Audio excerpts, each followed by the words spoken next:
arguing with students about the gospel, praise God, I'm doing what Paul did. You should be doing the same thing. And shame on you if you're not.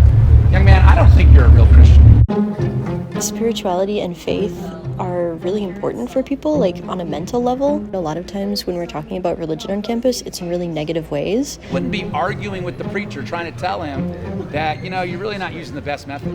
Incidents of anti-Semitism and Islamophobia have surged across the U.S. in the weeks following the start of the Israel-Hamas war. In the U.S., even with the rise of anti-Semitism, I didn't realize that something so harsh can happen. I kind of try to advocate for students to have safe spots and not feel like they're being targeted. Never said the world hated him. I've had a lot of interactions with various preachers. What they believe to be good, nice motives are often not received that way at all.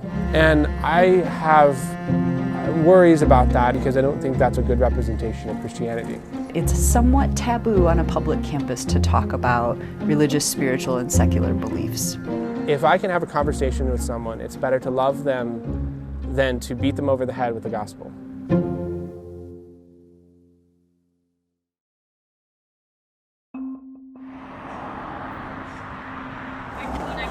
My name's Anya, I use she, her pronouns, and I'm Jewish. My mom is actually a professor of Jewish studies, and so I grew up learning a lot about Judaism and being around a lot of Jewish people. And then moving to Colorado was kind of a culture shock at first, just because I didn't meet anyone that was Jewish. But then what I found is there's more Jews than you would think. Did you think about what I said with the difference between arguments regarding Israel? I'm Carolina Ronis. I'm an assistant professor in the Department of Ethnic Studies, and I'm also the co-chair of the Advisory Council on Jewish Inclusion, and I was also the advisor for the President's Office for Prevention of Anti-Semitism here at CSU.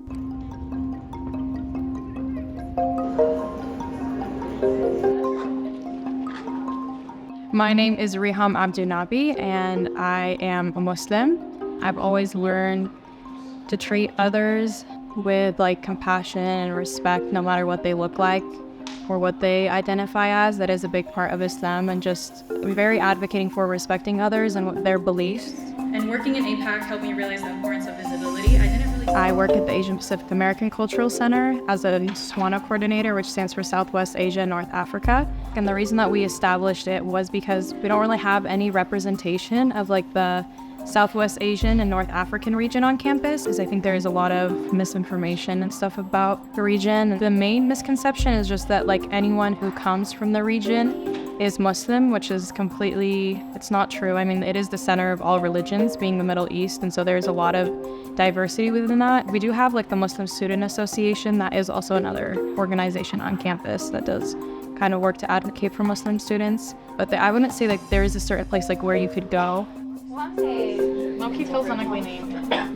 What we are experiencing in the last few centuries is that many Jewish people would not identify necessarily as religiously Jewish. They would be more ethnically Jewish or culturally Jewish. In what way you felt that you... I want to say that a lot of my work was, and maybe still is, about bringing or creating a voice to Jewish people on campus, because it feels that or we are silent or we are silenced. We just don't have a voice. There are many other universities that you hear very clearly Jewish voices on campus, but not so much in this university. So we are in a process of improving the campus and creating more programming around Jewish culture. I think the reason for higher education is to talk about those controversial, complex things and hear both points of view. It is crucial that everyone is represented on campus in any way. More pictures, Nana. How you doing? Yeah, we're in a So my name is Nathaniel Bowens. I'm the chapter director for Ratio Christi at CSU. My duties include I'm a minister, evangelist, and teacher. I fell in love with the story of the Bible, and that's what started my journey into Christianity. And that was 7 years ago. For those who were here for the last 2 weeks, Ratio Christi is a ministry in which anyone can come. If you're atheist, if you're agnostic, if you're Hindu, if you're Muslim, if you're Christian, our goal is that anyone is open to come and that we will welcome anyone. It's changing lives today to change culture tomorrow. I have a question for you. We're going to have our first discussion right now. Whiteboarding has been a fun adventure. We go out on campus, we have a whiteboard. I like to usually put a survey, but sometimes it's just a question.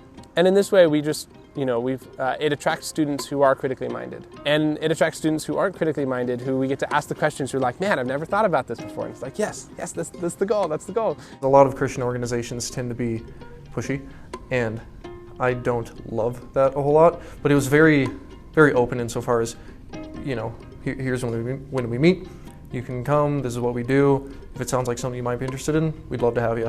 And I think that's a very good environment to have when it comes to religion. For I am with you. I will bring your children from the east and gather you from the west. I will say to the north, give them up, and to the south, do not hold them back.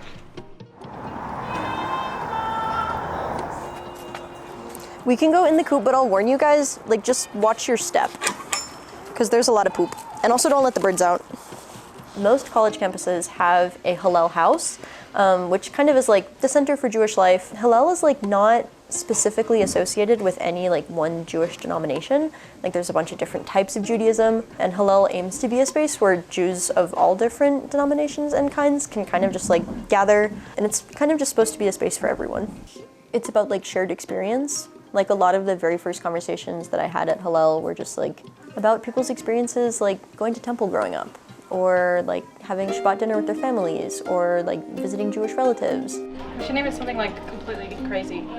Tucker. I hate that name. So for my student position in APAC, we work for the office, and so we set up events and all that kind of stuff, and we do have weekly meetings, and then we do have try to understand sessions about the hijab, which is the headscarf that I'm wearing right now, just to kind of educate the community on it. So I feel like people should know more about it and not just throw it into the bubble with oh, these people are bad just because of the news, and just being too scared to look into it and learn more about it. Help me welcome Elizabeth.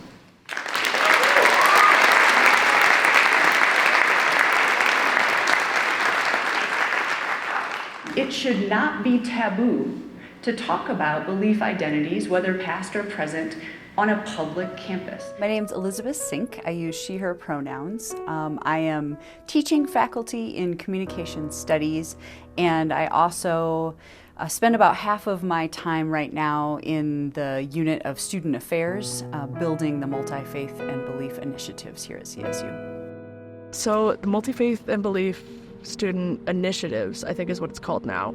It's a student organization, and the key purpose is really promoting healthy, facilitated dialogue between people of different faiths and backgrounds, because, it always turns into some screaming match, when in reality, I think a lot of the issues we face are just because people aren't listening. So dialogue is where my area of expertise comes in, and I really do believe that that's where, if we want to see cultural change, we need to experience the humanness in others to allow greater softening of belief and empathy. You don't to say that reality has changed when it hasn't. If I can have a conversation with someone, it's better to love them than to beat them over the head with the gospel. And if that loving them just means to engage in a fun philosophical topic or ethics or something and just talk about something, that's great. One of the programs that we are piloting this year that I'm really excited to talk about is called Food for Thought. The program exists to create supportive spaces for dialogue. First, dinner, because that's something that we symbolize openness and shared values around. And then we participate in some facilitated discussion around a specific topic. We have one person who's leading it and asking the questions, and then it's just open space. And the verbal space is a really big thing, where the person who is leading it will never change topics before everybody has had the chance to speak if they want to. Topics this semester have ranged from relationships, shame, dying, ritual. So people are allowed to bring their experiences, their questions, and share deeply from their life, and as well as practice listening deeply to other people's experiences. I kind of first got involved 2 years ago. I was working for student government, and through that I got involved with the Multi-Faith and Belief Student Council. We would go to Dr. Sink's house, and she would feed us dinner sometimes, and we would talk about multi-faith stuff. And we kind of realized through that group that dialogue among students that are interested in multi-faith work is maybe the best way to go.